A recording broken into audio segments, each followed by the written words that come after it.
Menjadi pemain profesional di liga tertinggi di dunia memang mendapatkan uang yang sangat banyak, terutama NBA. Rata-rata pemain NBA mendapatkan uang 8 juta dolar per tahunnya, atau sekitar 115 miliar rupiah per tahunnya. Wow, bandingkan saja dengan liga football NFL yang rata-rata pemainnya cuma mendapat 2 juta dolar per tahun, atau sekitar 29 miliar rupiah per tahun. Dan liga MLB yang cuma sekitar 4,2 juta dolar atau 60 miliar rupiah per tahun. Jadi kamu sudah tahu, sekaya apa pemain-pemain NBA. Bahkan yang jarang bermain dan tidak kamu ketahui saja, mereka sudah sangat kaya. Ya, hal ini salah satunya karena jumlah pemain basket dalam satu tim hanya sedikit, 12-15 orang saja. Sehingga sangat ketat dan susah untuk masuk ke liga ini. Dan sebagai orang kaya, hal ini tentu menjadi dambaan banyak wanita. Namun ternyata, ada juga pemain bahkan bintang NBA yang justru karirnya dihancurkan akibat pasangan mereka sendiri. Akan kami bahas dalam episode kali ini, berjudul 7 pemain NBA yang karirnya hancur akibat pacarnya. Sebelum lanjut, jangan lupa like dan subscribe ya. Simak ulasan berikut ini. Steve Nash. Steve Nash adalah salah satu point guard terbaik yang pernah ada dalam sejarah.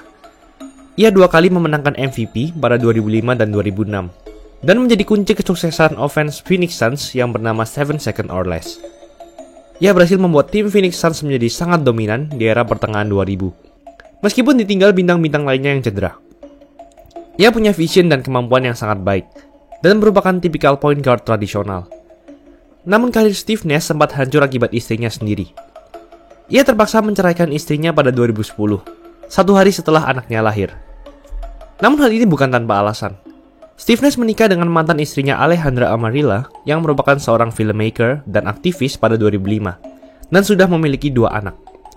Namun pada 2010, mereka sempat tinggal tidak serumah, namun tetap berkomitmen untuk membesarkan semua anaknya.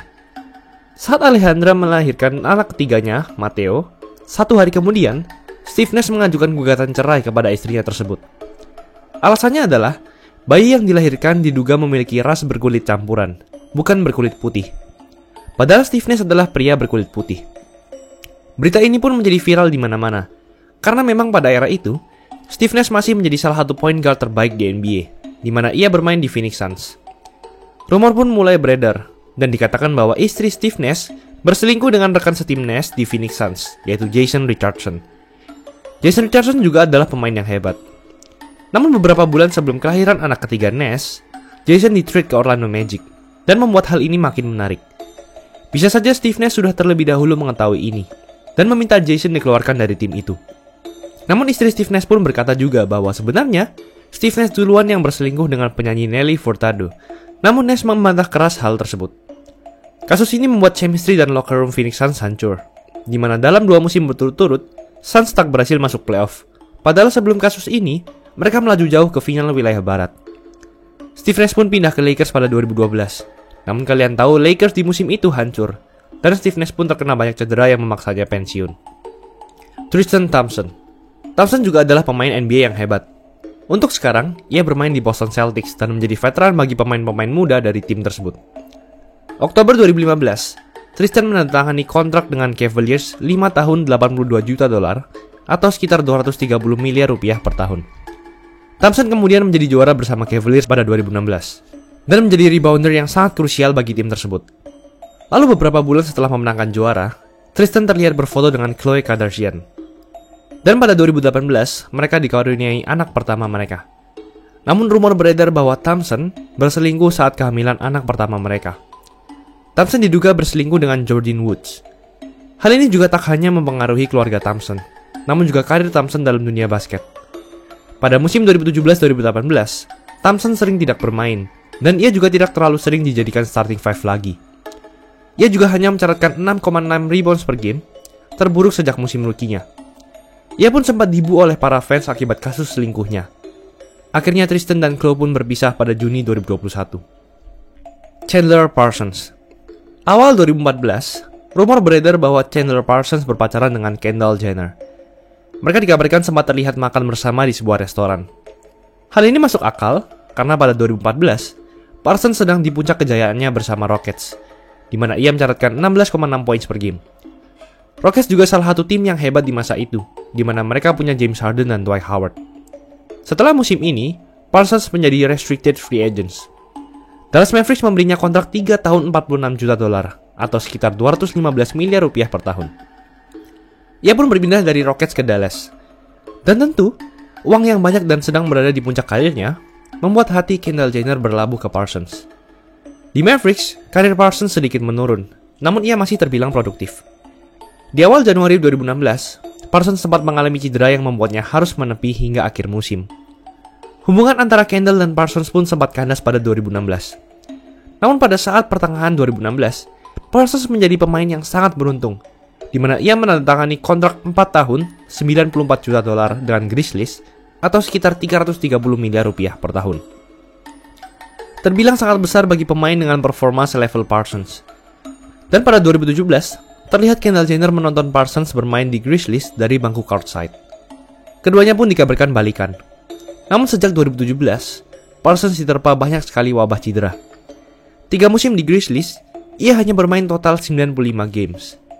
Ia pun di-trade ke Hawks pada 2019.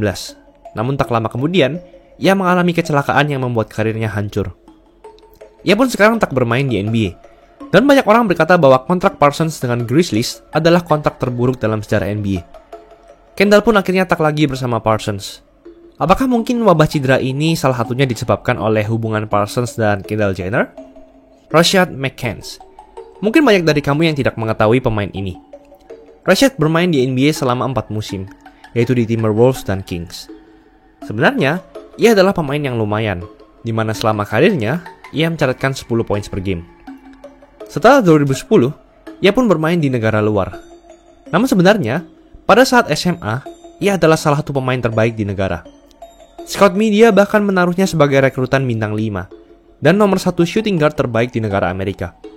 Dan saat di college pun, karirnya juga sangat hebat, di mana di musim pertamanya di UNC, ia sudah memimpin timnya dalam hal scoring. Ia sempat menjadi juara NCAA 2005. Ia pun kemudian bermain di NBA. Setelah musim terbaiknya dengan raihan 14,9 poin per game di Timberwolves pada musim 2007-2008, Rashad berpacaran dengan Khloe Kardashian. Hubungan mereka juga sangat viral, karena ini adalah pertama kali seorang pemain NBA berpacaran dengan keluarga Kardashian.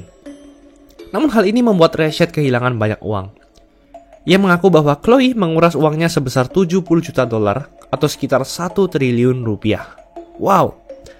Hubungan mereka berdua kandas pada 2009.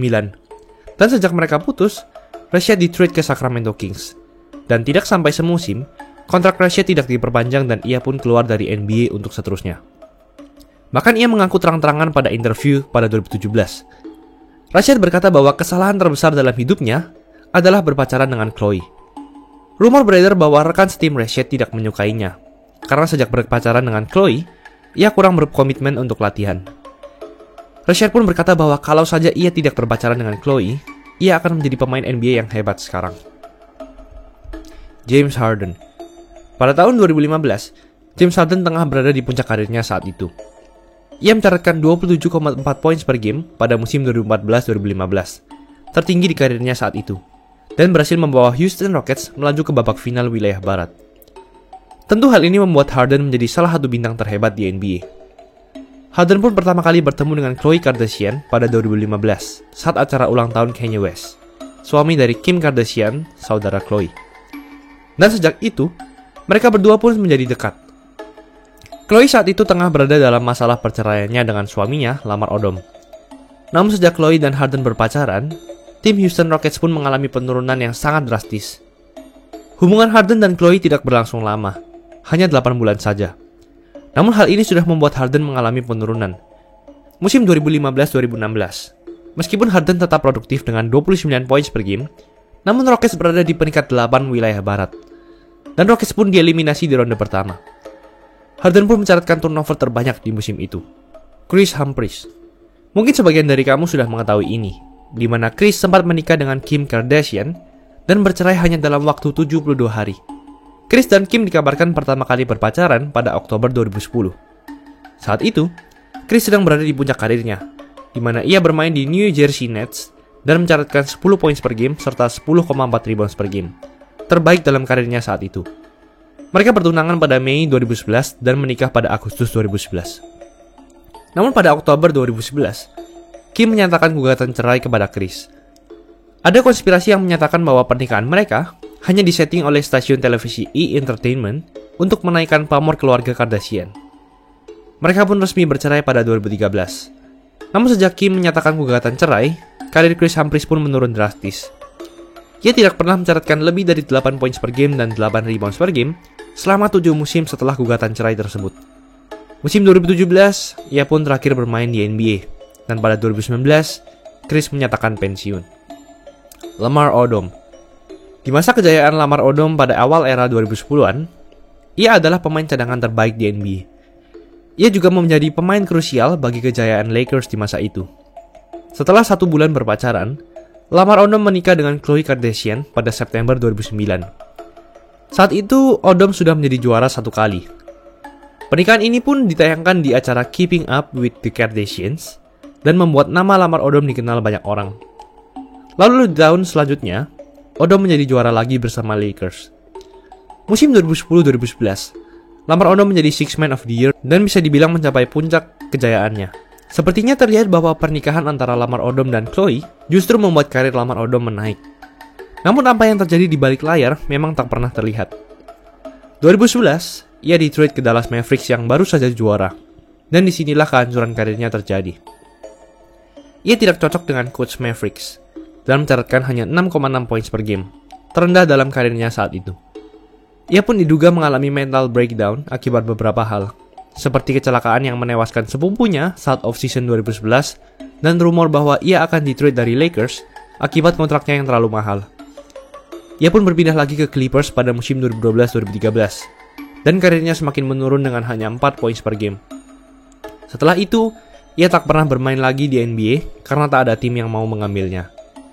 Ia pun berkutat dengan narkoba dan sempat ditangkap polisi. Karirnya semakin hancur lagi setelah pada Desember 2013, Khloe mengajukan gugatan cerai pada Lamar. 2 tahun berjuang dengan masalah perceraian, Lamar Odom bahkan sempat koma akibat overdosis narkoba. Dan setelah ia kembali dari penyakitnya tersebut, ia sempat bermain di Liga Big 3. Namun dilepas karena performanya yang buruk. Itulah ulasan mengenai episode kali ini. Yo guys, buat kalian yang mau cari-cari jersey basket, langsung aja cek sosmed @easysportswear. Tersedia di Shopee, di Instagram, dan Tokopedia. Kuy, buruan diserbu. Jangan lupa like, komen, dan subscribe agar channel ini bisa berkembang dan menghasilkan video menarik lainnya. Thanks for watching. I'll see you in the next video.